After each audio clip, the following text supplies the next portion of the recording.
இது ஒரு சாதாரண நாள் இல்லை. இன்று உன் உயிர் ஏதோ புரியாத ஒரு இழுப்பு உணர்றது. அந்த இழுப்பு அவன்தான், சிவன். நீ நினைக்காத ஒரு உண்மையை இன்று இரவு அவன் உனக்கு சொல்லப் போகிறான். உன் வாழ்க்கையை தலைகீழா மாற்றுற ரகசியத்தை. உன்னை விட நீயே யார் என்று நினைக்கிறாயோ அதை கூட மறுபடியும் உருவாக்குற சக்தியை இன்று அவன் பேசப் போகிறான் உன்கிட்ட. கேளு, இது உன்னுக்கான செய்தி. இந்த உலகம் ஓடிக்கொண்டே இருக்கிறது, நீயும் ஓடிக்கொண்டே இருக்கிறாய். ஆனா எதுக்காக ஓடுறேன்னு உனக்கே தெரியாத நாள் கூட இருக்கிறது. தினமும் காலையில் கண் திறக்கும் போது கூட, இன்று நான் என்ன செய்யணும், என் வாழ்க்கையே என்ன, யாருக்காக நான் இவ்வளவு போராடுறேன், இப்படி கேள்விகள் உனக்குள் எழுகிறதா?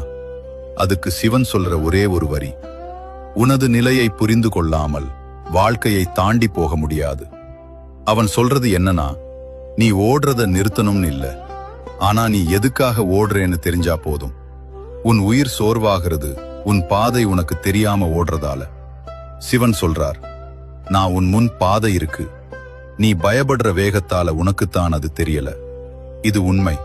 நீ யாரோ வேறு பேர் வாழ்க்கையோட போட்டியில் ஓடுற, அதனாலதான் உன் உள்ளம் சுமையாயிருக்கு. சிவன் நினைவூட்டுறார், உன் கதைக்கு போட்டி யாருமே இல்ல, ஏன்னா அதை எழுதுறது நானே.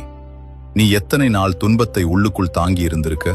நீ எத்தனை முறை உதவி கேட்கணும்னு நினைத்தாலும் என்னுடைய கௌரவம் காழ்ப்பு பண்ணிடுமோன்னு அழுததையே அடக்கியிருக்க? சிவன் சொல்றார், நீ விழுந்த நாளெல்லாம் நான் உன் பின்னாடி நின்னிருக்கேன். அதனாலதான் பெரிய பிரச்சனையில் கூட நீ உடைஞ்சு போகல. உன் உயிர் எத்தனை முறை நொறுங்கினாலும் அது திரும்ப எழுந்தது, ஏன்னா அவன் ஆசி. சிவன் இன்னொரு உண்மை சொல்லார், நான் உன்னை சோதிக்கிறது இல்ல, நான் உன்னை தயார் பண்ணுறேன். நீயே கனவு காணாத இடத்துக்கு உன்னை அழைத்து செல்ல. அதனால நீயே சில தடவை அனுபவிக்கிற துன்பம் உனக்கு தண்டனை இல்ல, அது திறன் உருவாக்குற வேதனை. இது எல்லாருக்கும் வரும் கேள்வி, ஏன் எனக்கெல்லாம் லேட், என் ஆசைகள் ஏன் உடனே வரல, எனக்கு எப்போ நல்லது வரும்னு. சிவன் சொல்றார், தாமதம் என் டிலே அல்ல, உன் ப்ரொடெக்ட். அவன் சொல்லுறத நமக்கு புரிஞ்சுக்க முடியாத ஒரு உண்மை இருக்கு. உடனே கிடைக்காதது உன்னை காப்பாத்தன, தாமதமானது உனக்கு தகுந்த சமயமா வந்தது, தடுக்கப்பட்டது அது நீங்க வேண்டாதது. சிவன் சொல்றார், நீ கேட்டதை நான் கொடுக்க மாட்டேன்னு இல்ல, நீ சமயத்துக்கு முன்பு கேட்கிற. அவன் நேரம் பர்ஃபெக்ட். நீ எத்தனை முறை ஃபியூச்சர் கிட்ட பயந்திருக்க, நான் இதுல ஜெயிப்பேனா, இதுக்கு நான் போதுமா, நான் சரியான வழி போகிறேனா? சிவன் சொல்ற ட்ரூத், நீ பயப்படுற எதிர்காலத்துல நானே நின்றிருக்கேன். நீ எடுக்கும் ஜெனுவின் முயற்சியை அவன் ஒருபோதும் வீணாக்க மாட்டான். கஷ்டம் வரும், ஆனா அது டெஸ்ட் இல்ல, அது ட்ரெய்னிங். இது இல்லாமல் உன் வாழ்வில் பெரிய பந்தல் எழ முடியாது.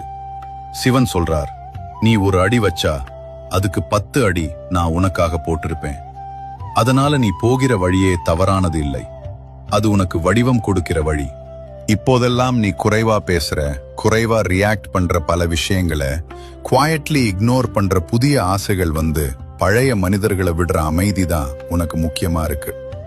நினைக்கிறியா இது சாதாரணம்னு? இல்ல, இது உன்னை உயர்த்துற உண்மை மாற்றம். சிவன் சொல்றார், நீ பழைய ஆளா இல்ல, நான் உருவாக்கி கொண்டிருக்கும் புதிய ஆன்மா.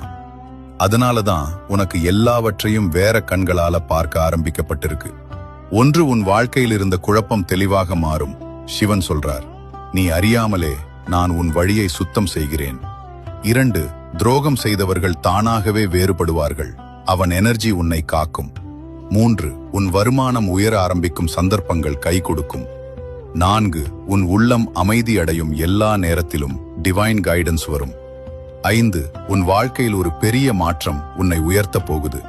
நீ காத்திருக்கிறது வீணில்ல, நீ ஏங்குறது தெய்வீகம்தான். நீ அழுத கண்ணீர் ஒவ்வொன்றும் என் கணக்கில் இருக்கு. நான் நீங்க விட்ட இடத்துல இருக்க மாட்டேன், நீ வரணும் என நினைத்த இடத்திலேயே நின்னிருக்கேன். சிவன் சொல்றார், இப்போ வரப்போகும் வாழ்க்கையே நீயே நம்ப மாட்ட. இது உன் நேரம், உன் ஜென்மத்தின் பர்பஸ் அன்லாக் ஆகிற நேரம், உன் எனர்ஜி உயர்ற நேரம். உன் வாழ்க்கைய சிவன் கையில வச்சிடு, மீதிய அவன் ரொம்ப அழகா எழுதுறான்.